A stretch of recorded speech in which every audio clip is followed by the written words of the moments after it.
Hello बच्चों, welcome to my channel. और आज हम करने लगे हैं +2 का इंटीग्रेशन का चैप्टर शुरू करने लगे हैं। बहुत ही इम्पॉर्टेंट चैप्टर है। जो हमने डेरिवेटिव्स किए उससे कुछ ऑपोजिट काइंड का कॉन्सेप्ट है इंटेग्रल्स। जनरली हम इसको यूज़ करते हैं बाउंडेड रीजन्स के अंदर एरियाज फाइंड आउट करने के लिए। ये कैलकुलस के अंदर ही आता है। Let's start with the basic definition of an integral. Integral भी हम इसको कहते हैं, एंटी डेरिवेटिव भी कहते हैं और प्रिमिटिव भी बोलते हैं। अब वो कहता है कि सपोज इसकी डेफिनेशन क्या कहती है, a given function g(x) is called integral of f(x) if derivative of g(x) g' means dy by dx of g'(x). ठीक है, दिस इज g'(x). इसका आंसर किसके इक्वल हो, f(x) के इक्वल हो, तो हम बोलते हैं कि जो g(x) है वो क्या है, इंटेग्रल ऑफ f(x). किसी का भी इंटेग्रल हमने निकालना है तो उसका साइन होता है this sign is called integral. इस तरह से बनाते हैं। अगर मैंने f(x) का इंटेग्रल निकाला है और द कोफिशिएंट ऑफ इंटीग्रेशन है वो dx है, मतलब हमने इंटीग्रेशन करनी है विद रिस्पेक्ट टू x, तो यहाँ पे क्या लिखते हैं, dx।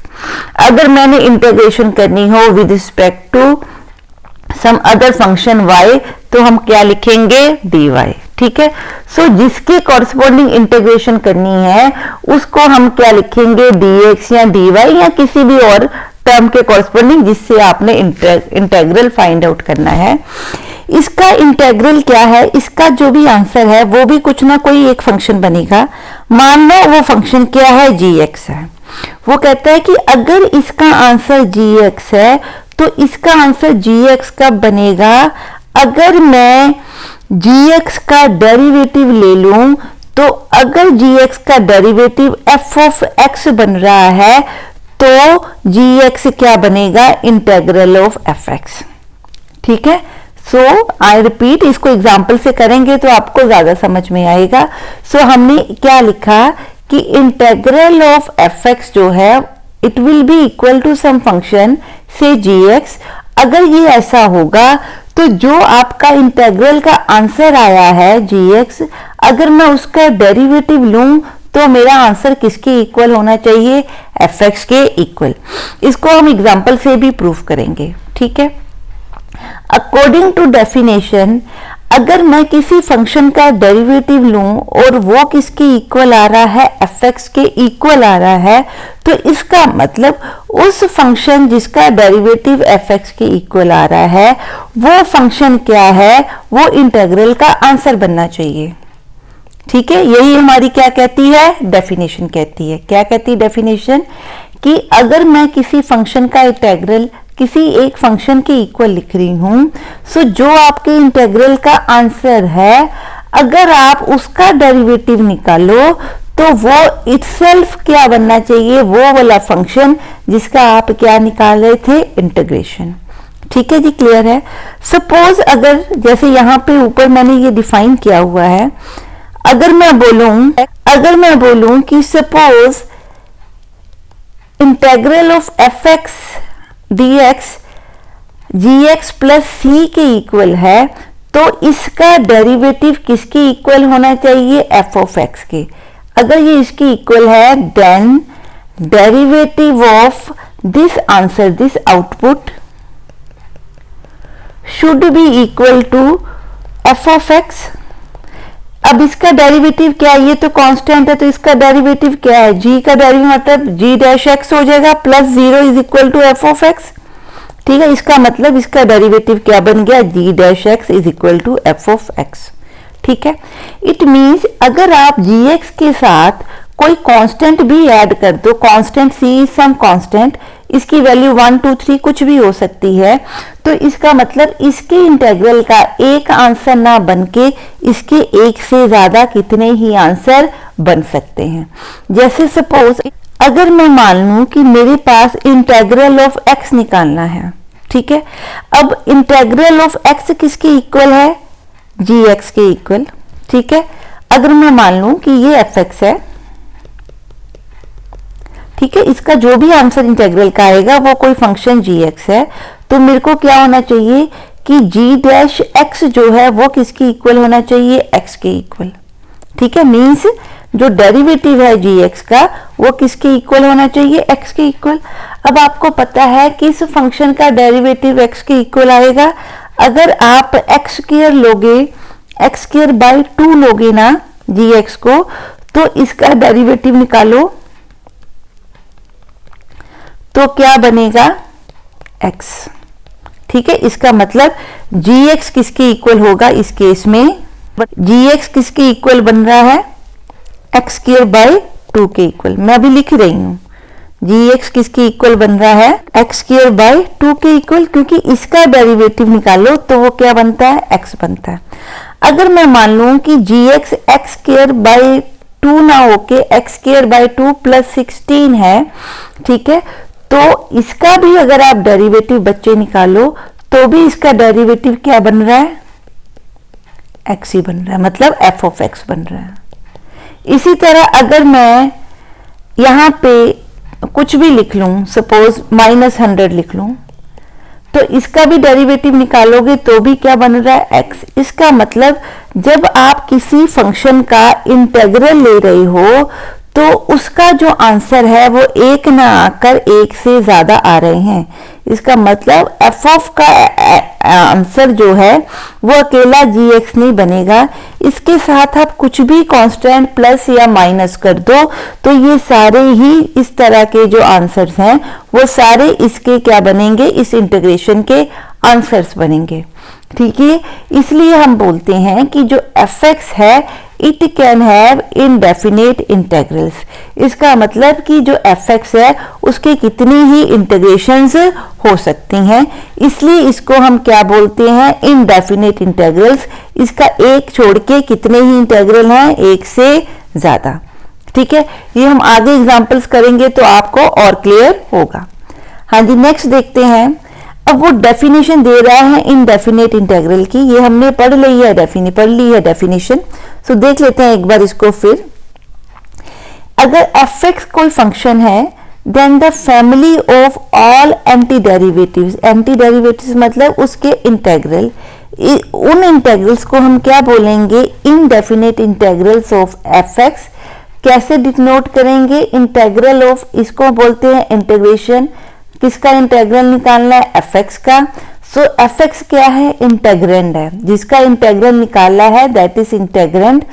और वो f(x) में जो वेरिएबल डिफाइंड है that is a variable of integration, this x is a variable of integration. और ये जो dx है this is differential of x और एलिमेंट ऑफ इंटीग्रेशन, कि जिसके विद रिस्पेक्ट टू हम इंटीग्रेशन कर रहे हैं। ठीक है, क्लियर है। तो वो कहता है इसका आंसर कुछ पॉलिनोमियल बनेगा प्लस सम पॉलिनोमियल नहीं, ये it can be any function, it can be algebraic और non algebraic, any kind of function, trigonometric भी हो सकता है। ठीक है, सो g(x) प्लस सम कांस्टेंट।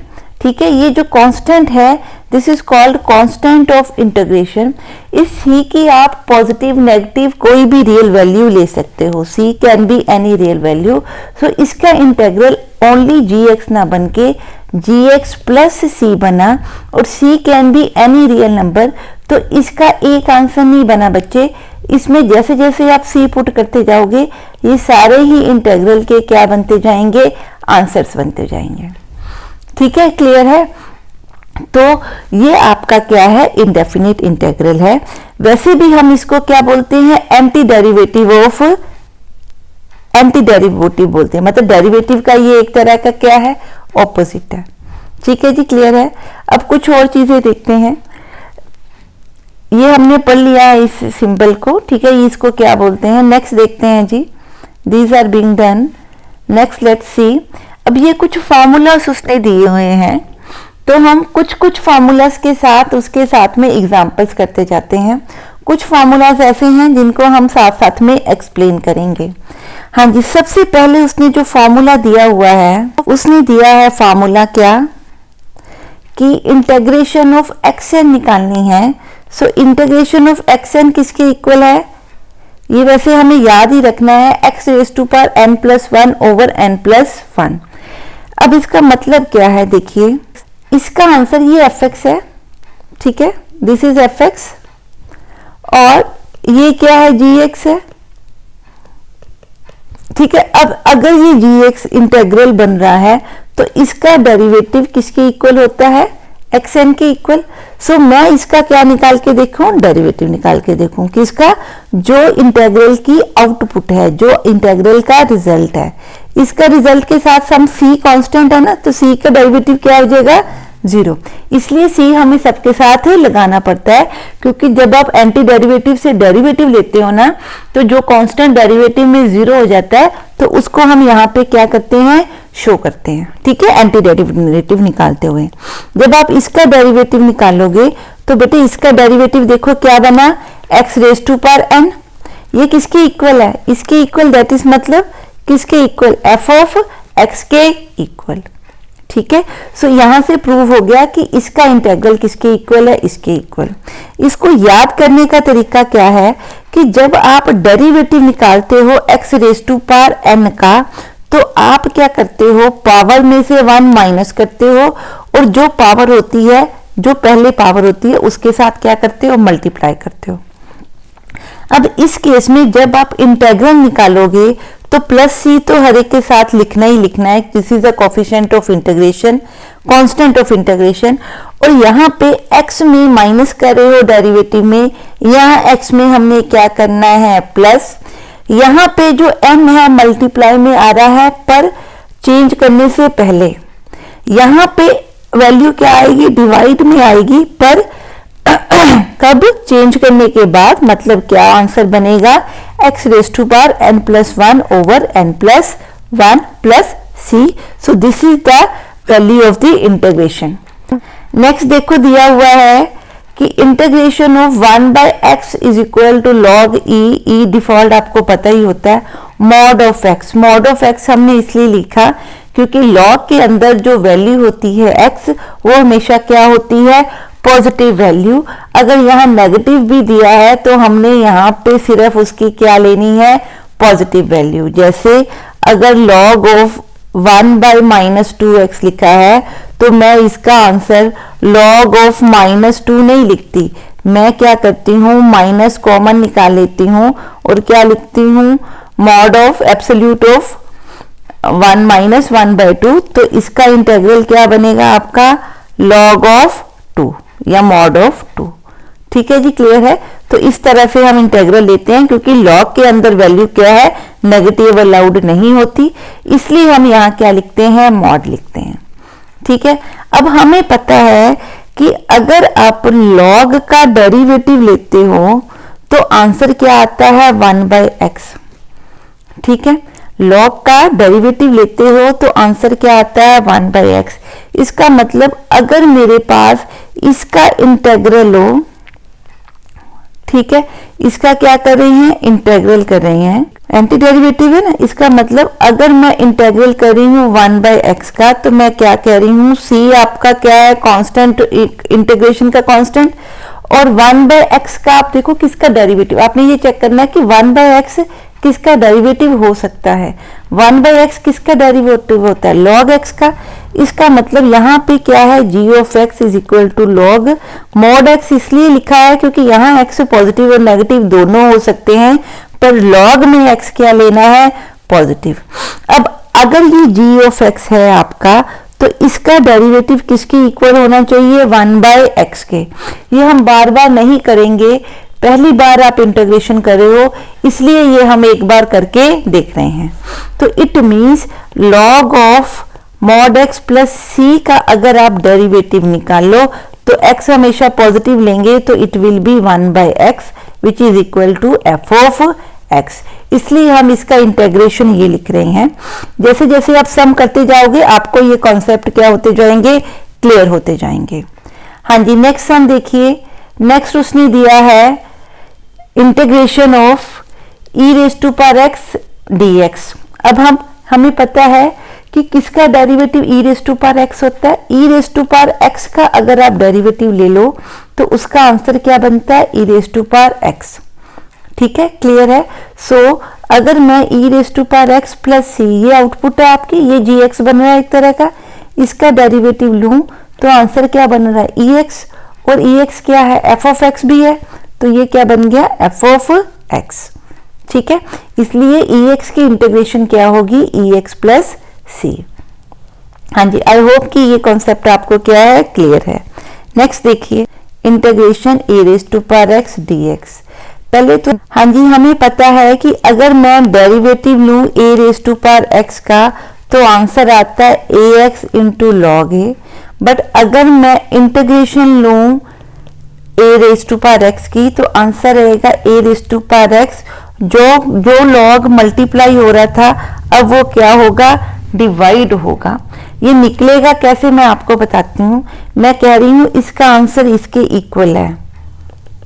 ठीक है, तो इसका मतलब ये आपका क्या बना प्लस सी तो आई गई, ये आपका क्या बना gx, ये आपका क्या बना fx। इट मीन्स अगर इसकी इंटीग्रेशन का आंसर ये है तो इसका अगर मैं डेरिवेटिव लूं, प्लस कांस्टेंट करोगे तो वो जीरो ही बनेगा, इसलिए मैं उसको छोड़ रही हूं।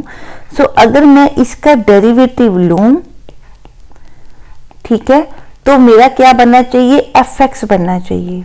ठीक है, अब इसका डेरिवेटिव देखो, ये तो कांस्टेंट है log a, ये बाहर आ गया log a, अंदर क्या a raise to power x का डेरिवेटिव क्या होता है ax इंटू log a, ये log a और log a क्या कट गए और ये क्या है f of x। It means ये इसका क्या बन गया डेरिवेटिव। हाँ जी सॉरी, ये इसकी क्या बन गई इंटीग्रेशन का answer. So this is the answer of the integration of a raise to power x dx। ठीक है जी, क्लियर है। इंटीग्रेशन साइन x dx, इसका आंसर क्या है minus cos x plus c. अब आपको पता है कि ये आपका क्या है fx है, ये आपका क्या है gx है। सो अगर fx की इंटीग्रेशन gx के इक्वल होगी तो अगर मैं डेरिवेटिव लूंगी किसका gx का तो आंसर क्या बनेगा। हाँ जी, नेक्स्ट हम देख रहे हैं integration of sine x dx का आंसर क्या बनना चाहिए minus cos x plus c. तो ये हमारा gx बन रहा है और ये हमारा fx है, तो इसका जो डेरिवेटिव है gx का वो कितना बनना चाहिए fx। आप चेक कीजिए, अगर इसका डेरिवेटिव निकालोगे तो क्या बनेगा sine x which is equal to fx। वैसे भी आप ध्यान रखिए कि अगर साइन x का डेरिवेटिव cos x आता है, ठीक है, तो इसकी हमने क्या निकालना है, इसकी क्या निकालनी है इंटीग्रेशन। ठीक है, साइन x की क्या निकालनी है हमने इंटीग्रेशन। तो यहाँ पे उल्टा होगा, साइन x का इंटीग्रेशन क्या आएगा नेगेटिव के साथ आएगा माइनस कॉस x। ठीक है, इसी तरह अगर मैं लिखती हूँ डेरिवेटिव ऑफ कॉस x क्या आता है माइनस साइन x आता है, तो इंटीग्रेशन ऑफ कॉस x कितनी बनेगी प्लस के साथ आएगी साइन x प्लस सी। ये फार्मूलाज को आप इस तरह से भी ध्यान रख सकते हो। ठीक है, अदरवाइज अगर आपको कोई फार्मूला भूल जाए तो एस्टिमेशन आपको पता होगा इसका आंसर कुछ ऐसा है, प्लस माइनस का फर्क होगा तो आप उसका डेरिवेटिव निकाल के चेक कर सकते हो कि इस फंक्शन का डेरिवेटिव इसके क्या होना चाहिए इक्वल होना चाहिए। ठीक है, छोटे फार्मूलाज में हम कैलकुलेट करके देख सकते हैं, ज्यादा टाइम नहीं लगता। ठीक है, एक दो बार करोगे तो अगली बार आपको याद ही होंगे, फिर दोबारा करने की जरूरत, हर बार कैलकुलेट करने की जरूरत नहीं पड़ेगी। नेक्स्ट हमारे कुछ फार्मूलाज दिए हैं, जैसे मैंने आपको बताया, तो मैं अब ये कैलकुलेट नहीं करी कि cos x का डेरिवेटिव बनता है माइनस साइन x, तो इंटीग्रेशन क्या बनेगी साइन x प्लस सी। सिमिलरली अगर आप सेकेंड का देखो तो जिसके हमें डेरिवेटिव पता है ना उनकी इंटीग्रेशन निकाल के देख लेते हैं पहले, तो वो पता ही लग जाएंगी। tan x का डेरिवेटिव क्या बनता है सेकेंड स्क्वायर x, तो सेकेंड स्क्वायर का इंटीग्रल आप देखो क्या बन रहा है tan x प्लस सी। ये आपका gx है, ये आपका क्या है fx है। सो gx का डेरिवेटिव निकालूं तो वो क्या होना चाहिए, gx का डेरिवेटिव निकालूं तो वो क्या होना चाहिए derivative of tan plus c. So this will be second square x which is equal to fx। तो इसका मतलब ये आपका क्या है राइट इंटीग्रल। ठीक है, क्लियर है जी। वैसे भी आप देख लीजिए कि सीकेंट स्क्वायर का इंटीग्रल क्या है। अब वो स्टेटमेंट चेक कीजिए जिसका डेरिवेटिव क्या बनता है सीकेंट स्क्वायर, और हमें पता है कि tan x का डेरिवेटिव क्या बनेगा सीकेंट स्क्वायर, इसलिए इंटीग्रल में क्या आएगा tan x। सिमिलरली अगर आप चेक करो कोसेकेंट के लिए तो आपको पता है कोसेकेंट स्क्वायर किसका डेरिवेटिव बनता है। कोसेकेंट स्क्वायर किसी का डेरिवेटिव नहीं बनता, पर कोटेंजेंट x का डेरिवेटिव कौन बनता है, माइनस कोसेकेंट स्क्वायर x। इसलिए अगर मैं कोसेकेंट स्क्वायर का इंटीग्रल लेना चाहती हूं तो वो किसका डेरिवेटिव बनेगा, माइनस कोटेंजेंट x का डेरिवेटिव कौन बनेगा, कोसेकेंट स्क्वायर x। सो कोसेकेंट स्क्वायर का जो इंटीग्रल है वो बनेगा माइनस कॉट x प्लस सी। आप इसका डेरिवेटिव लेके भी देख लो, कॉट का आंसर माइनस में आ जाएगा तो माइनस माइनस प्लस होके यहाँ क्या बनेगा कोसेकेंट स्क्वायर x। देखते हैं secant x into ten x. अब अगर मैं चेक करूं कि इसका आंसर सेकेंट x बन रहा है, ठीक है, तो हमें चेक करना है कि ये किसका डेरिवेटिव बनता है। ये किसका डेरिवेटिव बनता है, सेकेंट x का, ठीक है। सो अगर आप डेरिवेटिव निकालो सेकेंट x का तो क्या बनता है secant x into ten x. तो ये क्या है f ऑफ x, ये क्या है g ऑफ x, इसलिए आंसर आपका इंटीग्रेशन क्या बनेगा gx plus c. I hope जो मैं समझा रही हूँ आपको समझ में आ रहा है। पहली बार थोड़ा सा मुश्किल लगेगा इंटीग्रेशन का टॉपिक, पर जैसे जैसे आप कॉन्सेप्ट्स को समझते जाओगे ये इजी होता जाएगा। हाँ जी, नेक्स्ट है आपके पास cosecant x into cotangent x। अब आपको पता है कि कोटैन और कोसेकेंट किसका डेरिवेटिव बनता है। जैसे सीकेंट का डेरिवेटिव क्या बनता है, सीकेंट इंटू टेन एक्स, ठीक है। सो कोसेकेंट का डेरिवेटिव क्या बनता है, minus of cosecant into cotan x, ठीक है, कॉट एक्स। तो ये माइनस में इधर ले जाऊं तो इसका डेरिवेटिव क्या बना, cosecant x into ten x, ठीक है। इसका मतलब अगर इसकी मैं इंटीग्रेशन लगाऊं, ये क्या बना एफ एक्स और ये क्या बना जी एक्स, तो इसकी इंटीग्रेशन लगाऊं तो आंसर क्या आना चाहिए जी एक्स प्लस सी। तो जी एक्स क्या बन रहा है minus cosecant x plus c, तो ये आपका क्या बन जाएगा फाइनल आंसर, ठीक है। इसी तरह नेक्स्ट देखते हैं कोटैन के लिए। आपको पता है कि सीधा कोटैन किसी का डेरिवेटिव या टैन जो है टैन या कोटैन किसी के भी डेरिवेटिव नहीं बनते। तो ये थोड़ा सा आपको याद रखना पड़ेगा कि अगर आप derivative of log sine x निकालो, ठीक है, तो वो क्या बनता है 1 over sine x into d y by d x of sine x, that is equal to cos x by sine x, so that is equal to cot x, ठीक है। सो इसका मतलब अगर मैं इसकी इंटीग्रेशन, इसको एफ एक्स मान लूं, इसको क्या मान लूं जी एक्स, सो अगर मैं कॉट एक्स की इंटीग्रेशन लूं तो उसका आंसर क्या बनता है जी ऑफ एक्स। पर हमें ध्यान रखना है कि जो साइन है वो पॉजिटिव और नेगेटिव दोनों वैल्यू ले सकता है, पर लॉग में नेगेटिव वैल्यू अलाउड नहीं है, तो मैं इसकी हमेशा क्या लूंगी एब्सोल्यूट वैल्यू। सो ये आपका फॉर्मूला इससे क्या हो सकता है जनरेट। हाँ जी, नेक्स्ट देखते हैं आपका formula integration tan x d x is equal to minus of log mod cos x plus c. Cos भी पॉजिटिव नेगेटिव वैल्यू लेता है, पर लॉग के साथ है तो इसलिए वैल्यू सिर्फ क्या लेंगे पॉजिटिव, इसलिए हमने एब्सोल्यूट या मॉड का साइन लगा दिया। अब ये आपका क्या बन रहा है जी एक्स, ये क्या बन रहा है एफ एक्स। तो हमने चेक क्या करना है, जी एक्स का डेरिवेटिव इसके इक्वल होगा तो ये करेक्ट फॉर्मूला है। तो क्या लिखूं d y by d x of g x, so it is equal to minus log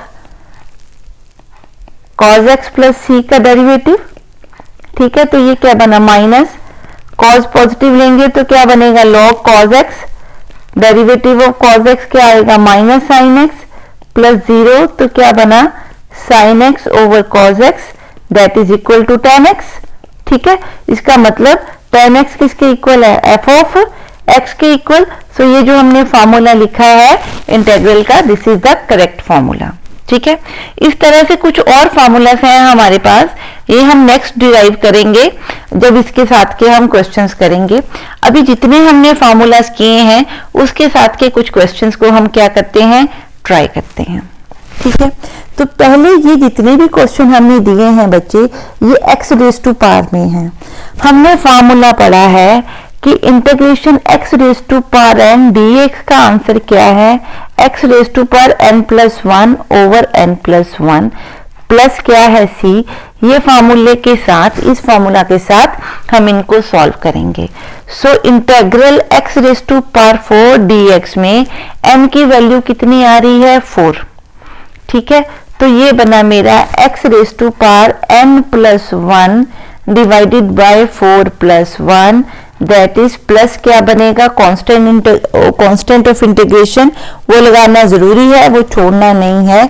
तो आपका आंसर बना x raise to power 5 over 5 plus c। ठीक है, अब नेक्स्ट हम देखते हैं स्क्वायर रूट ऑफ x। इसको हम क्या लिख सकते हैं, x raise to power 1/2 dx। तो यहाँ पे n कितना है, 1/2। तो फॉर्मूला क्या है, x raise to power n plus 1 into divided by n plus 1, ये फॉर्मूला है। n कितना है, 1/2 जो x की पावर है, प्लस क्या लिखेंगे c। तो ये बना x रेज टू पावर 3/2। इसको सॉल्व करके 3/2 मीन्स 2/3 प्लस क्या बनेगा, c। ठीक है, नेक्स्ट सम है 1 over x cube into dx। अब x क्या है, डिनोमिनेटर में है, तो पहले हम इस फॉर्म में बनाने के लिए डिनोमिनेटर से वैल्यू उठा के किस में लाएंगे, ऊपर लेके आएंगे। तो आपकी पावर का साइन क्या हो जाएगा, चेंज हो जाएगा। अब n की वैल्यू आपके पास क्या है, -3। n की वैल्यू कितनी है, -3। तो यहाँ इस फॉर्मूला के हिसाब से x बनेगा n कितना, -3 plus 1 divided by n -3 plus 1। यहाँ पे n है 1/2, इसमें n है 4 और इसमें n है किसके इक्वल, -3 के इक्वल। सो ये बना x raise to power -2 plus c। तो इसको लिख सकते हैं -1/2 x स्क्वायर प्लस c। ठीक है जी, क्लियर है। नेक्स्ट हम देखते हैं इसके साथ का, उसने integration of 1 over square root of this, इसको क्या लिख सकते हैं, 1 over x raise to power 1/2। अब ये डिनोमिनेटर से वैल्यू को कहाँ लेके आए, ऊपर न्यूमरेटर में, तो ये नेगेटिव में बन गई। इस केस में आप देखिए n कितना बन रहा है, -1/2। x की पावर कितनी है, -1/2। तो इंटीग्रेशन का अगर मैं फॉर्मूला लगाऊं तो फॉर्मूला क्या बनेगा, -1/2 x की power -1/2 plus 1 divided by -1/2 plus 1। So it will be x raise to power 1/2 into 1/2, that is 2√x। ठीक है, प्लस क्या आएगा, c।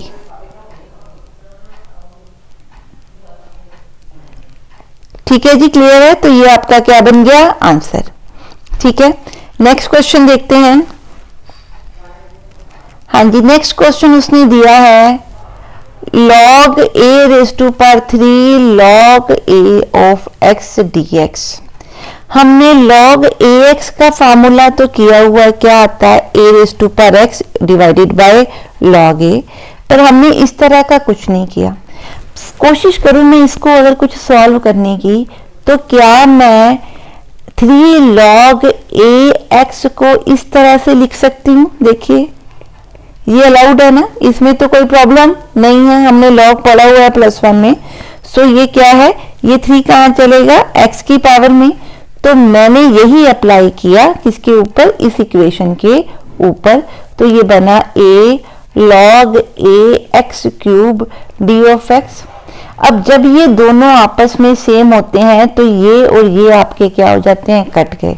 मतलब log का बेस और जो पावर का बेस है वो दोनों जब सेम हो तो ये आपस में कट जाते हैं और आंसर बनता है एक्स क्यूब। जो ये रहता है इसको हम क्या लिख देते हैं नीचे और ये बनता है एक्स क्यूब। आई होप आपको ये चीज क्लियर है। अगर n raise to power log n of x कुछ हो तो ये और ये कट के आंसर क्या बनता है x। ठीक है, सो यहाँ एक्स क्यूब आपका आंसर बना। अब ये एक्स क्यूब में 3 क्या है, n है। फॉर्मूला क्या होता है, integration of x n is equal to plus c. ठीक है, तो यहाँ आंसर क्या बनेगा 3 + 1 over 3 + 1 plus c, that is x raise to power 4 over 4 plus 3 plus c. तो ये आपका क्या बन गया, इंटीग्रल का आंसर। हाँ जी, नेक्स्ट देखते हैं। नेक्स्ट हम दिया है उसने integration of x over 1 minus log of 2x। ठीक है, अब 1 माइनस कॉज ऑफ 2x हमने पहले भी किया है। हम इसको कन्वर्ट करते हैं किसमें, स्क्वायर्स में, साइंस में या कॉज में। ठीक है, तो मैं कॉज ऑफ 2x को क्या लिख रही हूँ, 1 माइनस 2 साइन स्क्वायर x। ठीक है, ये फॉर्मूला हमने पढ़ा है। So I am writing 1 minus 2 sine square x dx। It can be written as 2 minus 2, बाकी कट जाएगा, साइन dx। तो ये बन गया आपका, माइनस कट गया, क्या बना, -2 कोसेकेंड स्क्वायर x। अब आपको पता है कि कोसेकेंड स्क्वायर x किसका डेरिवेटिव होता है, किसका डेरिवेटिव होता है, कॉट x का अगर आप डेरिवेटिव लो तो क्या बनता है, माइनस कोसेकेंड स्क्वायर x। ठीक है जी, क्लियर है। कोट x का डेरिवेटिव लो तो क्या बनता है, माइनस कोसेकेंड स्क्वायर x। सो अगर मैं सिर्फ कोसेकेंड स्क्वायर x को क्या लिखूं, fx लिखूं, तो कोसेकेंड ये आपका बना। अब ये बनना चाहिए fx और ये बनना चाहिए क्या, gx। ठीक है, इसका मतलब वैसे हमने इसका फॉर्मूला भी किया हुआ है, तो इसका फॉर्मूला क्या बनेगा, माइनस कोटेंजेंट x प्लस सी, पर इसके बाहर क्या है बच्चे, माइनस है, तो वो माइनस हम एज इट इज लिखेंगे, तो आंसर आएगा कोटेंजेंट x माइनस सी। अब इस माइनस सी को जनरली हम कांस्टेंट है तो कांस्टेंट कैन बी पॉजिटिव और नेगेटिव। इसको मैं C1 C डैश कुछ भी लिख दूं या प्लस सी भी लिख दूं तो भी कोई फर्क नहीं पड़ता, it can be any constant. तो जनरली आंसर ऐसे लिखा होता है, माइनस और प्लस यहाँ पे फर्क नहीं डालते। सो आप जब आंसर चेक करते हो तो इसके लिए कंफ्यूज नहीं होना।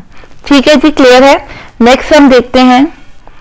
नेक्स्ट दिया है उसने integration e raise to power 6 log ex minus e raise to power 4 log ex over कुछ इस तरह की टर्म्स। अब यहाँ पे भी देखिए, हमें e raise to power x का फॉर्मूला तो पता है, इंटीग्रेशन क्या होती है, e raise to power x plus c, ये हमने फॉर्मूला किया है।